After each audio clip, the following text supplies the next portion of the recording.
Vamos a analizar en este tema las transformaciones que puede sufrir una función exponencial.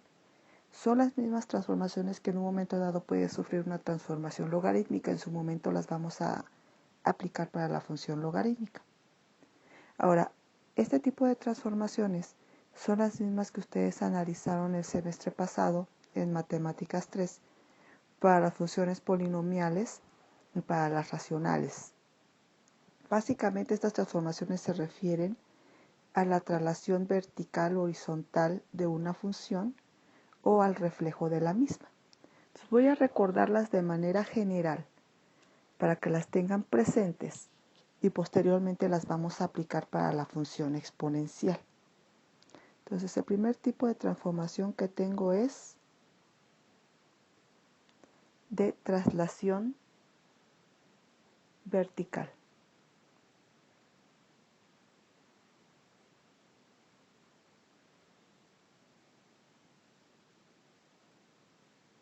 Yo logro que una función se traslade de manera vertical si le sumo o le resto una cantidad.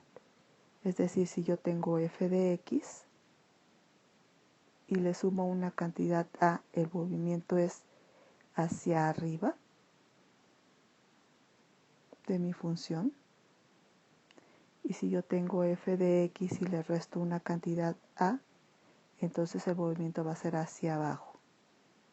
Mi función se va a mover hacia abajo. Ok, el segundo tipo de transformación es cuando yo tengo una traslación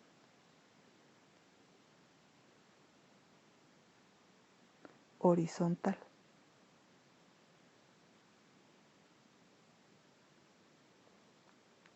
Que es cuando a mi función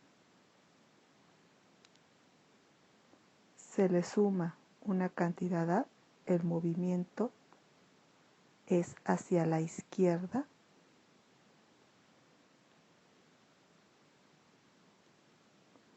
y cuando a mi función se le resta una cantidad a, el movimiento es hacia la derecha.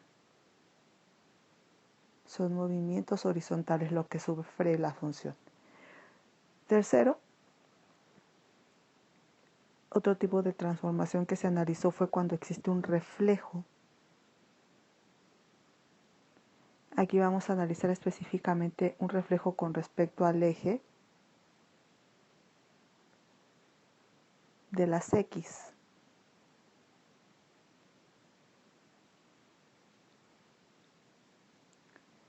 Y en este caso, yo logro un reflejo de mi función si tengo menos el valor de mi función. Repito, esto es de manera general. Enseguida lo voy a trasladar a mi función exponencial. Ok, entonces vamos a suponer que yo tengo que mi función exponencial es f de x igual a 3 a la x. Y me piden una serie de transformaciones de mi función.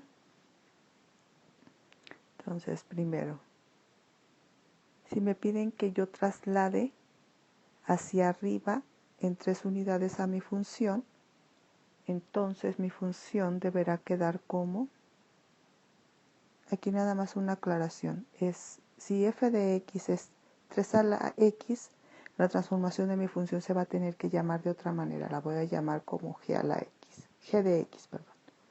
Entonces, si yo quiero que mi función exponencial se traslade hacia arriba en 2 unidades, tendré que sumarle 2 unidades. Si yo quisiera que mi función se trasladara hacia abajo 2 unidades, entonces a mi función tendría que restarle 2 unidades. Muy bien. Número 2. Vamos a suponer que ahora mi función f de x la queremos mover hacia la derecha y hacia la izquierda. Entonces, si yo quiero que mi función f de x se mueva 2 unidades a la derecha, tendré que tenerla de la siguiente manera.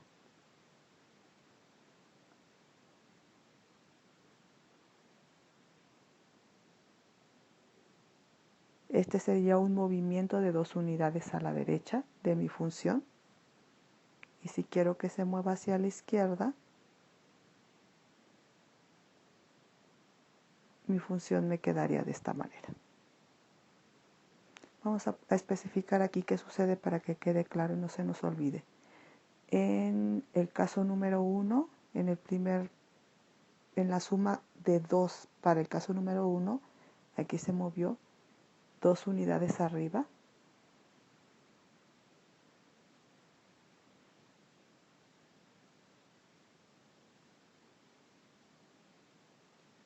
En este caso se movió 2 unidades hacia abajo. Para el caso número 2 se movió mi función 2 unidades a la derecha. Y en el caso de sumar, entonces se movería 2 unidades hacia la izquierda. Finalmente, en un tercer caso, si yo quiero que mi función f de x se refleje con respecto al eje de las x, entonces mi función quedaría como g de x igual a menos 3 a la x. Y aquí entonces el movimiento sería de un reflejo con respecto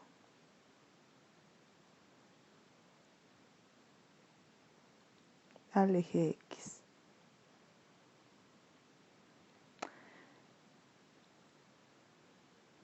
Son el tipo de transformaciones que vamos a analizar para la función exponencial y logarítmica.